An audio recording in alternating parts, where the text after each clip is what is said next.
गुरु से अधिक ना कोई ठहराई, मोक्ष पंथ नहीं गुरु बिन पाई। अब परमात्मा कहते हैं कि गुरु जी के बिना आपका कोई भी भक्ति मार्ग सफल नहीं हो सकता। उसके लिए उदाहरण भी दे रहे हैं। उसके लिए उदाहरण देते हुए परमात्मा बता रहे हैं कि तुम राम और कृष्ण जी को तो बहुत बड़ा मानते हो, उन्होंने भी गुरु बनाए।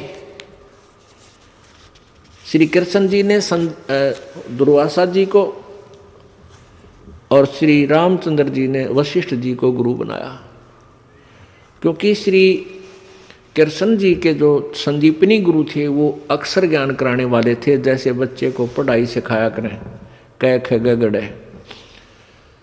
और दुर्वासा जी उनके आध्यात्मिक गुरु थे श्री कृष्ण जी के, और वशिष्ठ जी श्री रामचंद्र जी के आध्यात्मिक गुरु और साथ में अक्षर ज्ञान गुरु दोनों ही थे। तो क्या बताते हैं कबीर, राम कृष्ण से कौन बड़ो, उन्हों भी गुरु कीन, तीन लोक के वे धनी, गुरु आगे अधीन। राम कृष्ण बढ़ती पुर राजा, तीन गुरु बंद कीन निज काजा। राम कृष्ण बढ़ती पुर राजा, इन तीन लोक के राजा हैं, तीन लोक में ये सबसे बड़े हैं। और इन्होंने भी गुरु जी की वंदना करके अपने सभी कार्यों को किया, गुरु जी की ही शरण देकर के गुरु बनाकर ही उन्हीं की आज्ञा अनुसार अपने सब कार्य किए। अब ये विचार कर लेना चाहिए, जब राम और कृष्ण जिनको हम भगवान मानते थे उन्होंने भी गुरु बनाकर यहाँ से पीछा छुटवाया, तो आप कौन से खेत की मूली हो के आप ना गुरु बनाओ और पार हो जाओगे? क्योंकि दरिया से पार होने के लिए नौका की आवश्यकता पड़ेगी ही पड़ेगी। अब आपको गुरु जी की महिमा बताई जा रही है। गुरु मानुष कर जानते, ते नर कहिए अंध। अब आपको उदाहरण भी बताया था कि गुरु जी को भगवान मानकर ही हमने अपनी आध्यात्मिक क्रियाओं को करना पड़ेगा।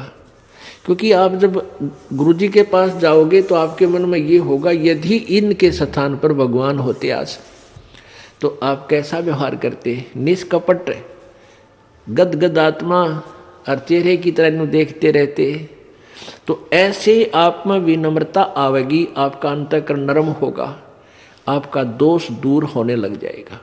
यदि आप इस दास को अपने जैसा ही एक व्यक्ति समझोगे, भाई थोड़ी बहुत दो बात सीख रहा है, गुरुजी है नाम देता ले लेता हूँ, इससे लाभ नहीं होगा।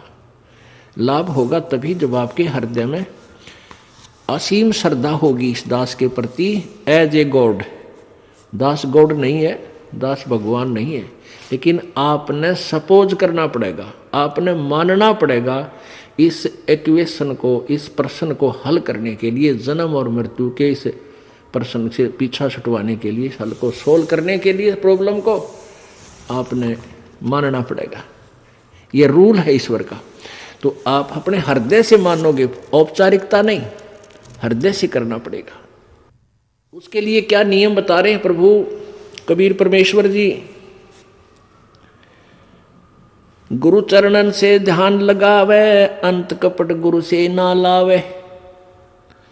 गुरु वचन निश्चय कर माने, है पूरे गुरु की सेवा ठाने। ओहो, गुरु वचन निश्चय कर माने, गुरु जी का वचन पर पूरा विश्वास रखे, जो वो कहें उसको अवश्य आज्ञा का पालन करे, और पूरे गुरु की सेवा यानी पूरे गुरु को बनावे, उसकी पूजा करे, उसके अनुसार साधना करे, अधूरों से नहीं।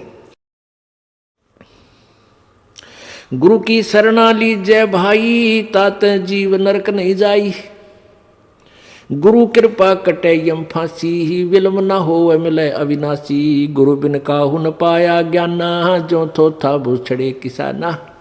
पूरे संत के बिना कहते हैं जो साधना भी कर रहे हैं वो ऐसी है जैसे कोई अनजान शराबी किसान और थोथे उसने कूट रहा हो, उसमें से अन्न निकालने के लिए कभी नहीं निकल सकता, कितना प्रयत्न कर ले, थोथे उसको कूटने से उसमें से अन्न नहीं निकले। जैसे धान निकालते हैं तो जिसमें धान सहित जो भूस है उसको कूटेंगे तो धान परल परल निकलेंगे, और उस भूस को कूटेंगे धान रहित तो कितना कूट ले कुछ हासिल नहीं, कितना प्रयत्न कर ले। ऐसे ही शास्त्र विधि रहित और अधूरे गुरुओं के आधारित जो साधना हम कर रहे हैं वो थोथा भूस कूट रहे हैं। गुरु बिन काहू न पाया ज्ञाना, जो थोथा भूस छड़े किसाना, तीर्थ व्रत और सब पूजा, गुरु बिन दाता और न दूजा। नौनाथ 84 सिद्धा, गुरु के चरण सेवे गोविंदा, गुरु बिन प्रेत जन्म सब पावे, वर्ष सहस्र गर्भ सुरहावे। गुरु बिन दान पुण्य जो करही, मिथ्या होव कदे ना फल ही। गुरु जी के बिना आप कोई भी दान पुण्य करते हो मिथ्या होगा, कभी नहीं फलेगा। गुरु बिन भरम न छूटे भाई, कोट उपाय करो चतुराई। गुरु के मिले कटे दुख पापा, जन्म जन्म के मिटे संतापा। गुरु के चरण सदा चित दीजय, जीवन जन्म सफल कर लीजय। गुरु भक्ता मम आत्म सोई, वाके हृदय रहूं समोई। ओए होए, अब फाइनल फैसला कर दिया गुरु जी परमात्मा ने, कबीर जी ने, कि गुरु भक्ता मम आत्म सोई। जो गुरु जी का सच्चा भक्त है, जैसी लगन गुरु जी में है, उसकी सच्ची श्रद्धा गुरु जी के ऊपर है, तो गुरु भक्ता मम आत्म सोई, वो मेरी आत्मा है, वो मुझे प्यारा लगता है जो गुरु जी के साथ निष्कपट भाव से सच्चा भक्त है उसका। गुरु भक्ता मम आत्म सोई, वाके हृदय रहूं समोई। मैं उसके हृदय में समाया रहूंगा। जब तक आपके हृदय में प्रभु समाये रहेंगे तो आपकी श्रद्धा भगवान में बनी ही रहेगी।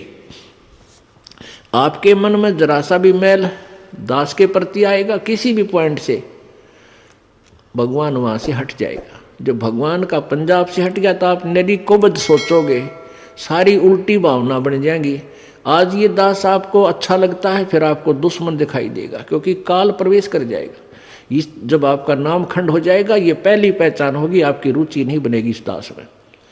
उसका तरीका यही है कि फिर आपको ज्ञान है भगवान का तो फिर आइए, और किसी भी कारण से आपका नाम खंडित है, उपदेश दोबारा मालिक के चरणों में विनती कीजिए और उपदेश पुनर्प्राप्त कर लीजिए, फिर आपका फिर कनेक्शन जोड़ देगा। बहुत दयालु है प्रभु।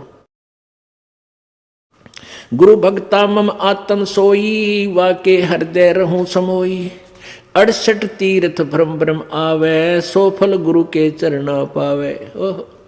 68 तीर्थों में भ्रम भटक कर आवे, इससे अच्छा एक ही गुरु के चरणों में आने से आपको वो सभी लाभ,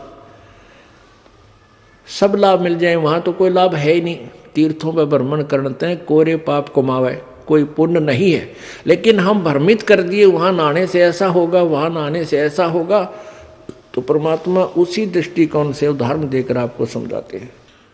क्या बताते हैं? 10वां अंश गुरु को दीजय, जीवन जन्म सफल कर लीजय। 10वां अंश अपनी कमाई का, नेक कमाई का 10वां अंश दान में लगावा, गुरु जी को देवे, जीवन जन्म सफल कर लीजिए। 10वां अंश गुरु को दीजिए, जीवन जन्म सफल कर लीजिए। गुरु बिन होम यज्ञ नहीं कीजिए, गुरु की आज्ञा माए रही जय। गुरु जी के बिना कोई भी आपका धार्मिक अनुष्ठान आपने नहीं करना है, और गुरु जी की आज्ञा में ही चलना है। अब कितनी गहरी वाणी बोली है प्रभु ने। गुरु सुरतुरु सुरधेनु समाना, पावे चरणन मुक्ति परवाना। आप जो सतगुरु हैं, पूरे गुरु हैं, देवताओं के एक सुरतरु बताते हैं। स्वर्ग में एक सुरतरु, देवताओं का वृक्ष, तरु माने वृक्ष, कहते हैं उसके नीचे बैठकर जो भी कामना करते हैं वही मनोकामना पूर्ण हो जाती है। सुरतरु बोलते हैं उसके, देवताओं का वृक्ष। और एक सुरधेनु यानी देवताओं की गाय, उसके पास जाकर के जो भी याचना करते हैं उसी वही यानी आहार, उसको खाद्य पदार्थ बना बनाया तैयार मिल जाता है।